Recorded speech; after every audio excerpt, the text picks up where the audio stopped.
Beda kesaksian Sambo dan Eliezer, pengacara Roni Talapesi, hakim sudah lihat semuanya di TKP.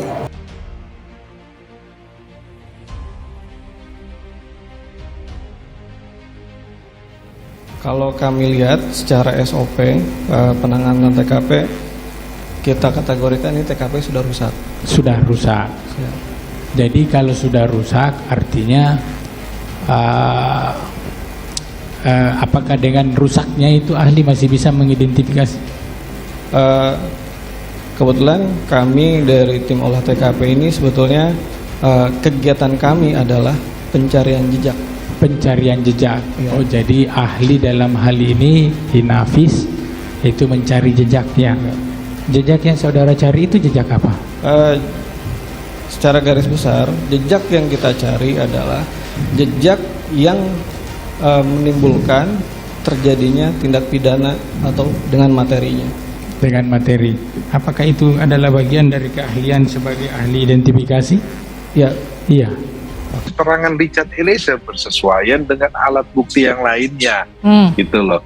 Terkait contohnya ya, yang tadi saya sudah ulang-ulang supaya publik ini jangan terkecoh lagi bahwa narasi bahwa Richard Eliezer sendiri, Tidak, Richard Eliezer berdiri juga ada bukti. Nah, yang menarik buat kami kemarin adalah ketika majelis hakim berjalan kaki dari rumah Saguling ke rumah Duren 3. Nah, ini kalau teman-teman media melihat bahwa ini menggambarkan waktu yang ada ya.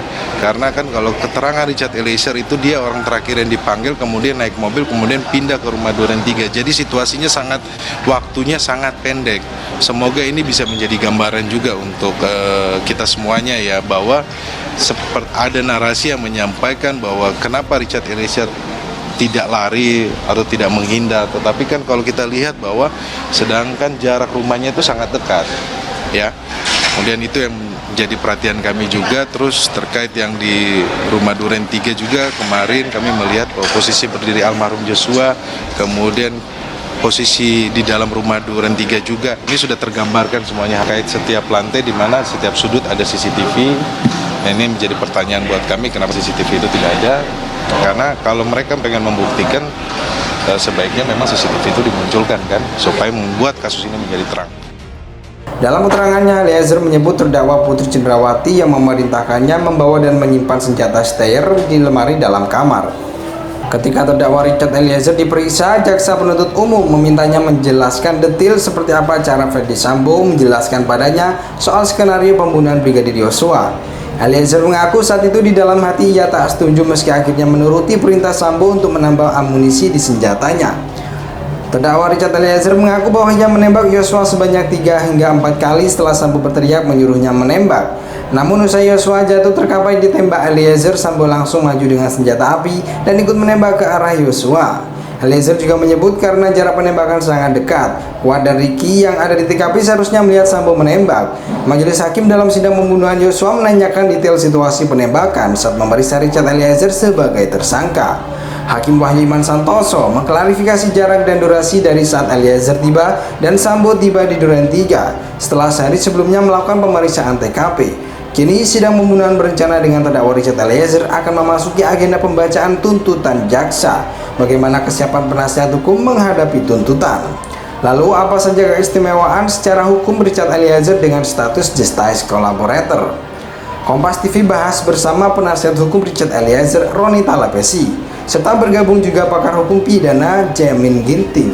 Dalam keterangannya, Eliezer menyebut terdakwa Putri Cendrawati yang memerintahkannya membawa dan menyimpan senjata steyr di lemari dalam kamar.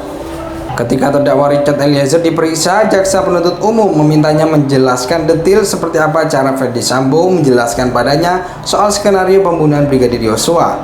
Eliezer mengaku saat itu di dalam hati ia tak setuju meski akhirnya menuruti perintah Sambo untuk menambah amunisi di senjatanya.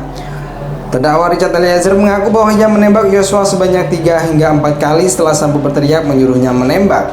Namun usai Yosua jatuh terkapai ditembak Eliezer, Sambo langsung maju dengan senjata api dan ikut menembak ke arah Yosua. Eliezer juga menyebut karena jarak penembakan sangat dekat, Kuat dan Ricky yang ada di TKP seharusnya melihat Sambo menembak. Majelis hakim dalam sidang pembunuhan Yosua menanyakan detail situasi penembakan saat memeriksa Richard Eliezer sebagai tersangka. Dalam keterangannya, Eliezer menyebut terdakwa Putri Cendrawati yang memerintahkannya membawa dan menyimpan senjata steyr di lemari dalam kamar. Ketika terdakwa Richard Eliezer diperiksa, jaksa penuntut umum memintanya menjelaskan detail seperti apa cara Ferdy Sambo menjelaskan padanya soal skenario pembunuhan Brigadir Yosua.